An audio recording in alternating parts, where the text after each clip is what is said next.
Okay, तो आइए class, अभी हम बात करेंगे आपके एफएमएम के बारे में, ठीक है, जो कि क्लास 12 के अंदर it is your skill subject. और इसके अंदर एक चैप्टर है जिसका नाम है ट्रेडिंग मेंबरशिप। उसके ऊपर कुछ इंपॉर्टेंट एमसीक्यूज हैं जिनके ऊपर आज हम डिस्कस करने वाले हैं, ठीक है। तो आप अगर देख पा रहे हैं, यहां पे लिखा हुआ है, what is the last step of the trading member must complete before being authorised to trade on the NEAT system. क्या मतलब है कहने का कि अगर कोई भी व्यक्ति ट्रेडिंग मेंबर बनना चाहता है तो वो कौन से लास्ट स्टेप को फॉलो करने के बाद ही नीट के ऊपर अपना काम स्टार्ट कर सकता है। तो आइए देखते हैं कि इसमें ऑप्शंस कौन कौन से दिए हुए हैं। क्या लिखा है? कंप्लीट, उसको आखिरी में complete the national institute of the securities market series 1 the currency derivatives certification examination. क्या इसको आखिरी स्टेप में ये वाला एग्जाम क्वालिफाई करना पड़ेगा? क्या ये है वो आखिरी स्टेप? आगे देखिए, सबमिट द स्पेशलाइज्ड, क्या लिखा आपका, reports in the format specified by the relevant authority. उसको जो भी इंपॉर्टेंट आपके रिपोर्ट्स जमा करनी होती हैं उनको जमा करने के बाद ही क्या वो ट्रेडिंग मेंबर के तौर पे स्टॉक मार्केट्स के ऊपर काम कर सकता है? नहीं।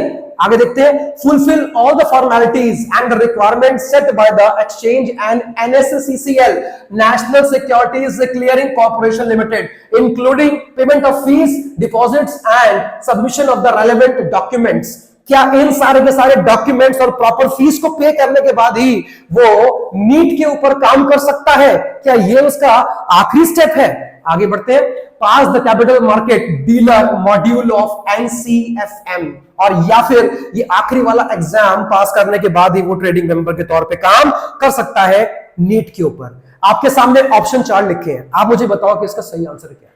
आपको पता है, आप चाहे कितने भी एग्जाम क्वालिफाई कर लो, आप कुछ भी कर लो सर, जब तक प्रॉपर्ली फीस पे नहीं करोगे ना, और जो भी रिक्वायरमेंट्स हैं जो कि NSC के द्वारा होती हैं, जब तक उसको पूरा नहीं करोगे आप नीट के ऊपर काम नहीं कर सकते बीइंग अ ट्रेडिंग मेंबर। इसका मतलब है कि option number C is the right answer. और इसमें वो सारे के सारे पॉइंट्स लिखे हैं जो कि एक ट्रेडिंग मेंबर को कंप्लीट करने होते हैं। आप पढ़ना है इसको, ठीक है। आगे बढ़ते हैं, What is the first step for trading members wishing to, क्या लिखा है, surrender their NSC membership under the outlined scheme। मतलब समझो क्या है, अगर कोई भी पहले से ही ट्रेडिंग मेंबर है और वो अगर अपनी मेंबरशिप को छोड़ना चाहता है, क्या लिखा है, सरेंडर, अपनी इच्छा से ट्रेडिंग मेंबरशिप को छोड़ना चाहता है, तो कहता है कि सर उसका पहला स्टेप क्या होगा? पहला option, submit original SEBI registration certificates.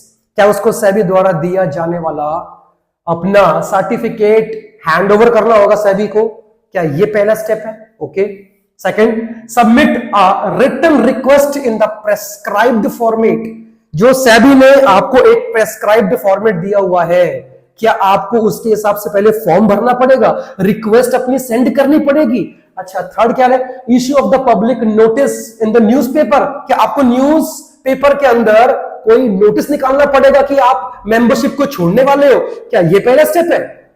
आगे, notify SEBI about the pending dues, या सेबी को इन्फॉर्म करना पड़ेगा सर मेरे ऊपर पहले से ही बहुत सारे ड्यूज चल रहे हैं। इनमें से कौन सा ऑप्शन है या पहला स्टेप कौन सा है जो ट्रेडिंग मेंबर को करना पड़ेगा इससे पहले कि वो अपनी मेंबरशिप को छोड़े? आपने ध्यान दिया, पहला स्टेप सर, सबसे तो पहले आपको रिक्वेस्ट करनी पड़ेगी ना सेबी से कि सर मैं मेंबरशिप को छोड़ना चाहता हूं। इसका मतलब है, इसका आंसर हुआ ऑप्शन नंबर बी कि सर उसको सबसे पहले एक प्रेस्क्राइब्ड फॉर्मेट में जो फॉर्म मिलता है उसमें उसको रिक्वेस्ट को फॉरवर्ड करना पड़ेगा, तभी वो मेंबरशिप को छोड़ सकता है। आगे बढ़ते हैं, थर्ड पे आते हैं, in the context of the contract note. Contract note क्या होता है वो आप जानते हो ना? Contract note, who is responsible for, क्या लिखा है, providing them to the clients introduced by the sub broker. अब देखो, सबसे पहली बात तो आप ये समझो कि कॉन्ट्रैक्ट नोट पहली बात है कि सर हमेशा स्टॉक ब्रोकर ही देता है। तो इसमें ये लिखा है कि सर कॉन्ट्रैक्ट नोट कौन देता है? पहला sub broker, stock broker, client या एक्सचेंज। तो आंसर मैं पहले बोल चुका हूं, B is the answer. Stock broker ही हमेशा कॉन्ट्रैक्ट नोट ऑफर करता है। फिर भले ही आपका काम जो है वो सब ब्रोकर ने किया है, but the contract note will only be issued by the stock broker. ये आपको एक्सचेंज नहीं देगा, क्लाइंट अपने आप नहीं ले सकता। इवन सब ब्रोकर के पास भी अथॉरिटी नहीं होती है कि क्लाइंट को कॉन्ट्रैक्ट नोट इश्यू कर सके। तो कौन देगा? कौन देगा? स्टॉक ब्रोकर देगा, मतलब ट्रेडिंग मेंबर देगा। Next, who can apply for the sub broker registration?